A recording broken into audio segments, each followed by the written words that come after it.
Tujuannya apa? Tujuannya di samping kita minal aidin wal faidin, di samping kita ingin meraih kembali kepada fitrah yang 1 bulan penuh sudah kita lakukan lewat puasa Ramadan. Di samping itu kita mengharapkan minal faizin, keberuntungan dalam hidup, dalam kehidupan. Tapi di balik itu, dalam kitab Al-Kasyaf disampaikan bahwa siapa sih makna faizin, siapa sih orang yang beruntung dalam hidupnya itu. Kalau dalam konteks hari raya ini ada 4 hal. Apa itu? Yang pertama, mazidut taqwa. Dalam sebuah syairnya Imam Syafi'i, laisa liman labisal jadid walakin liman taqwahu yazid. Orang yang melaksanakan itu tidak hanya sebatas baju baru, tapi di samping itu takwanya semakin tambah dan tambah. Walaupun baju baru itu penting, tapi di samping pentingnya baju baru dan pakaian baru, juga harus baru juga amalia-amalia kita lakukan pasca Ramadan, pasca puasa 1 bulan penuh. Oleh karenanya, siapa sih orang yang beruntung dalam hidup ini? Kata Al-Kasyaf. Dalam kitab Al-Kasyaf itu karangannya beliau Imam Sibawayh. Yang pertama, orang yang beruntung itu mazidut taqwa. Orang yang senantiasa walaupun tidak berpuasa di bulan Ramadan, walaupun tidak diiming-imingi dengan berbagai macam godaan pahala, tapi kita tetap bertambah dan bertambah. Kita tahu sepanjang Ramadan, di awal Ramadan itu awal maghfirah, pertengahannya itu kita diiringi oleh Allah menjadi wa'ausatuhu rahmah, dan yang terakhir, kompetisi yang terakhir 70 hari terakhir kita diiringi oleh Allah itqun minan nar. Itu Ramadan. Tapi orang yang beruntung itu di balik Ramadan, setelah Ramadan, pasca Ramadan, kita tetap menambah ketakwaan kita kepada Allah Subhanahu wa taala. Mudah-mudahan sisa impian, sisa pendidikan kita di bulan Ramadan tetap bisa bertahan sampai pada Ramadan yang akan datang. Amin. Yang kedua, kata Imam Sibawayh dalam kitab Al-Kasyafnya itu, orang yang beruntung dalam hidup, orang yang hari raya dalam hidup ini, wabarra abahu wabukuhu, orang yang senantiasa berusaha untuk berbaik kepada kedua orang tua, ibu dan bapaknya. Kadang ada orang yang baik sekali dengan tetangganya, tapi bapaknya kadang-kadang disepelekan, ibunya disepelekan. Coba dilihat Bapak, dalam sejarah Cina, orang-orang Cina itu luar biasa hebatnya. Orang Arab itu luar biasa ekonominya sukses. Ternyata suksesnya mereka satu-satunya penopang adalah barro abahu wa ummuhu, orang yang senantiasa berbuat baik kepada orang tuanya. Bapak dan saudara maupun ibu, kami pernah melakukan penelitian sebanyak 230 keluarga. Ada keluarga itu yang bentrok terus sama suami dan istrinya, ada yang bentrok sama orang tuanya, ada yang ekonominya berantakan, ada yang anaknya juga nakal. Setelah kami adakan penelitian, ternyata sumber petakannya itu karena la barra li ummihi wa abi, tidak ada berbuat baik kepada orang tuanya, baik bapak maupun ibunya. Jadi kalau orang itu konslet dalam hidup, salah satu penyebab utama adalah orang itu berani kepada orang tua, baik bapak maupun ibunya. Kita paham dan kita sadar bahwa dengan berbagai macam usaha orang tua kita, dengan berbagai macam daya mereka kerahkan untuk membesarkan anaknya, gimana anaknya jadi sukses, gimana anaknya jadi orang yang baik. itu semuanya adalah peran daripada orang tuanya, peran dari bapak dan ibunya. Oleh karenanya orang Cina, orang Arab, orang Vietnam itu salah satu penopang sukses atau jimatnya ingin menjadi orang sukses, baik ekonominya lancar, anaknya juga tidak nakal, di samping itu kehidupannya tenang. Salah satu penyebabnya adalah orang yang senantiasa berbuat baik pada orang tua, dan orang tua baik bapak maupun ibunya. Lebih-lebih saat ini kita diperintahkan untuk silaturahim, untuk mudik. Bahasa mudik itu kita sambang orang tua. Orang tua itu kalau kita datang, jangankan bawa sesuatu, kita bawa orang tua bangga dan senang. Ketika kita hadir, apalagi kita senyum. Jadi orang tua itu tidak mengharapkan apa-apa, tapi jangan kebablasan. Ada satu hari ada orang dari Jakarta datang ke orang tuanya. Anaknya dibawa, istrinya dibawa, anaknya 5, istrinya 1. Semuanya datang ke orang tuanya. Orang tuanya senang, bawa gula cuma 5 kilo.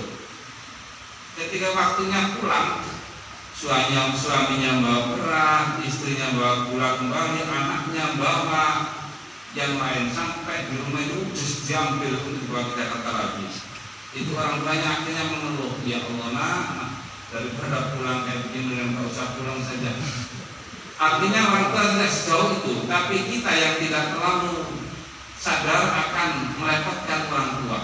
Oleh karenanya bapak dan ibu, yang kedua, untuk mencapai keberuntungan di bulan Syawal atau di bulan Id ini, di hari raya ini, barra abahu wa ummuhu, jadikanlah orang tua kita itu sebagai perisai atau jimat kita untuk melangkah meraih kemasyarakatan, kemakmuran dan kesuksesan baik di dunia maupun di akhirat. Yang ketiga, kata beliau Al-Kasab, orang yang senantiasa mencapai keberuntungan di samping kembali ke fitrah adalah wasilat ar-rahmi, orang yang senantiasa menyambung silaturahim.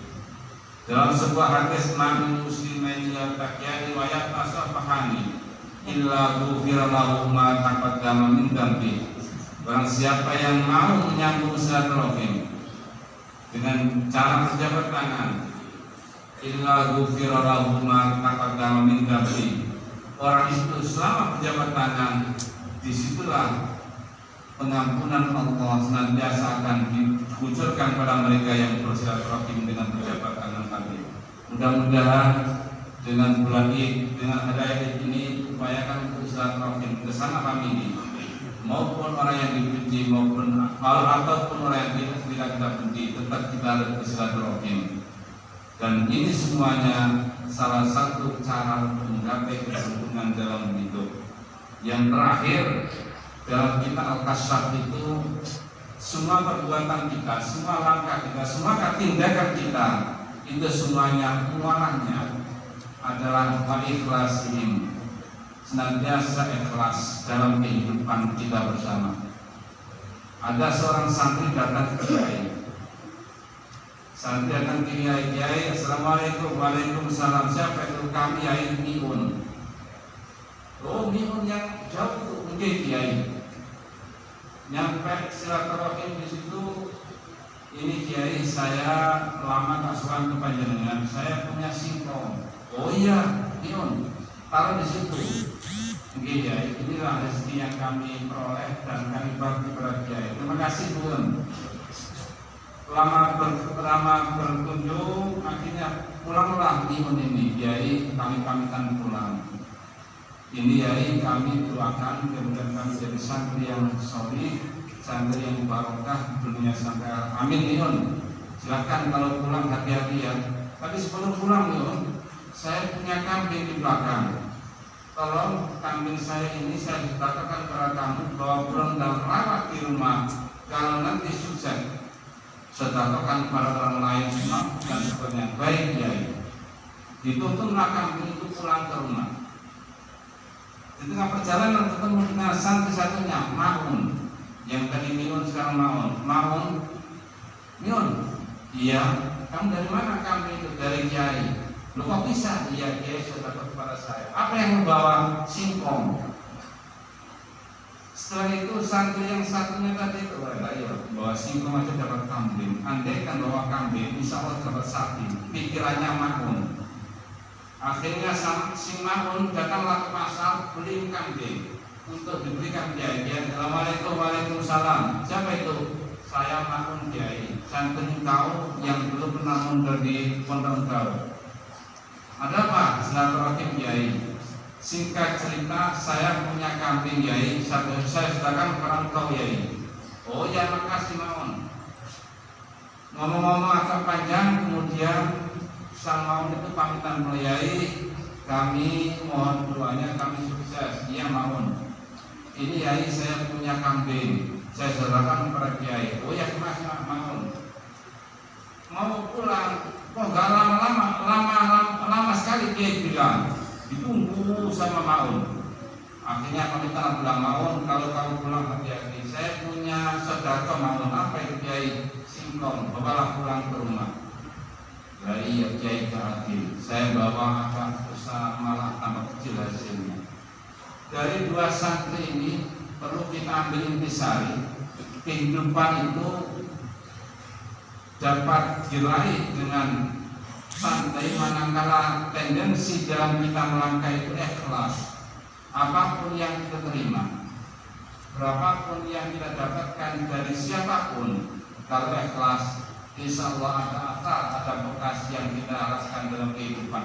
Ketenangan dapat, dan di samping itu pahala luar biasa dari Allah Subhanahu wa Ta'ala dapat.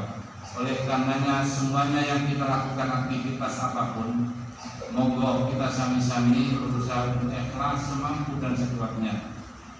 Mudah-mudahan rahmat mauna di bulan Id kali ini kita laksanakan, kita terapkan dalam kehidupan sehari-hari. Insya Allah kita pasti akan mendapatkan keberuntungan. Di samping keberuntungan minal aidin wal faizin, di samping itu keberuntungan yang lain yang tadi, orang yang beruntung di hadapan Allah menurut kitab Al-Kasar karangnya Imam Sibawai.